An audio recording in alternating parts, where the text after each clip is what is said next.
Bonjour à tous et bienvenue dans cette deuxième capsule vidéo sur les statistiques. Alors aujourd'hui nous allons rencontrer un nouvel indicateur, la médiane d'une série statistique. Nous allons commencer par définir ce qu'est une médiane, puis nous verrons comment nous pouvons la déterminer suivant deux situations, lorsque l'effectif total de la série est impair ou lorsque l'effectif total de la série est pair. Mais commençons tout d'abord par définir ce qu'est une médiane. Et pour cela, utilisons un exemple précis. Ici, nous avons une série statistique qui correspond à l'âge de 7 enfants. Et pour commencer, faisons l'analogie avec la notion de médiane déjà rencontrée lors du cycle 4 en classe de 5e en géométrie. En effet, nous avons défini la médiane en géométrie comme étant la droite, passant par le sommet d'un triangle et également par le milieu du côté opposé à ce sommet. Cette médiane possède plusieurs propriétés, dont notamment celle-ci, c'est la droite qui partage un triangle en deux triangles de même aire. Mais en statistique, la médiane va jouer un peu le même rôle. Sauf qu'au lieu de partager la série en deux parties de même aire, elle partagera la série en deux parties de même effectif. Mais avant toute chose, il sera nécessaire d'ordonner la série, soit dans l'ordre croissant comme ici, ou dans l'ordre décroissant. Ici, nous avons 7 valeurs. Nous pouvons au maximum former deux groupes de 3 valeurs. D'un côté, les 3 valeurs correspondant aux enfants les plus jeunes, de l'autre côté, les 3 autres valeurs correspondant aux enfants les plus âgés. Il reste une valeur centrale, ici 7, qui ne peut être associée à aucun des deux groupes, sinon il va y avoir un déséquilibre dans les effectifs. Mais cette valeur, elle porte un nom, on appelle ça la médiane de la série statistique.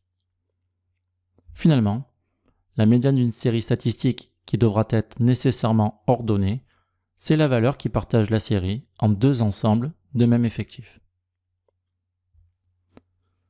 Allez, voyons désormais les deux situations que vous pourrez trouver pour déterminer la médiane. Première situation, lorsque l'effectif total est impair, comme l'exemple que nous venons de voir. Ici, nous avons une série statistique correspondant à la masse de 11 personnes interrogées. Dans un premier temps, il faudra veiller à ordonner la série. Vous choisirez l'ordre dans lequel vous voulez la mettre, soit l'ordre croissant, soit l'ordre décroissant. Ici, nous avons choisi l'ordre croissant. Une fois ceci réalisé, nous devrons déterminer le rang de la médiane, c'est-à-dire nous devrons savoir dans la série la position où se trouve la valeur centrale qui partage la série en deux parties de même ensemble. Mais pour cela, il faut connaître l'effectif total de la série. Ici, c'est assez simple, nous trouvons qu'il y a 11 valeurs dans la série. Puis nous devrons déterminer la composition de chacun des deux groupes, sachant qu'ils doivent avoir le même effectif. Nous allons donc diviser 11 par 2, nous trouvons 5,5. Nous ne pouvons pas former deux groupes de 5,5 valeurs, nous prendrons donc la partie entière de ce calcul. La partie entière de 5,5, c'est égal à 5. Nous pouvons donc former deux groupes de 5 valeurs. D'un côté, les valeurs correspondant aux 5 personnes les plus légères, de l'autre côté, aux 5 personnes les plus lourdes. Nous pouvons donc affirmer ici que la médiane se trouvera en 6e position dans la série. C'est le rang de la médiane. Une fois le rang déterminé, il est assez simple de déterminer la valeur de la médiane. Il suffit de se rendre au 6e rang de la série et nous trouvons ici la valeur 78. Nous pouvons donc affirmer que la médiane de cette série est m égale 78. Nous veillerons bien à écrire ici un m minuscule pour ne pas confondre avec le m majuscule pour la moyenne. Mais alors comment allons-nous déterminer la médiane lorsque l'effectif total est pair? Alors, voyons un nouvel exemple. Ici, nous avons une série statistique correspondant aux tailles de 8 personnes interrogées. Cette série est déjà ordonnée, donc nous pouvons d'ores et déjà passer à la composition des deux groupes de même effectif. Nous avons ici un effectif total pour la série de 8, donc nous pouvons dire que l'effectif de chaque groupe, il suffit de diviser 8 par 2, et nous trouvons donc 4. Chaque groupe est composé de 4 valeurs. D'un côté, les 4 personnes les plus petites, de l'autre, les 4 personnes les plus grandes. Alors, première différence ici, c'est que nous n'avons pas de valeur centrale.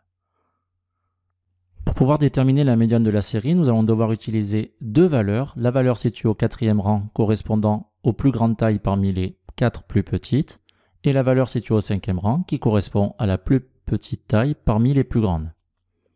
Et pour déterminer donc la valeur de la médiane, nous allons faire la moyenne de ces deux valeurs centrales. Pour effectuer la moyenne, nous faisons la somme des deux valeurs que nous divisons par 2. Nous trouvons ici 1,72. Nous pouvons donc dire que la médiane de cette série statistique est m égale 1,72 mètres. Voilà, cette capsule est à présent terminée. Tu viens de découvrir un nouvel indicateur statistique, la médiane, que tu as pu déterminer suivant deux situations, lorsque l'effectif total de la série est impair ou pair. On se retrouve très vite pour une nouvelle capsule sur la notion de médiane.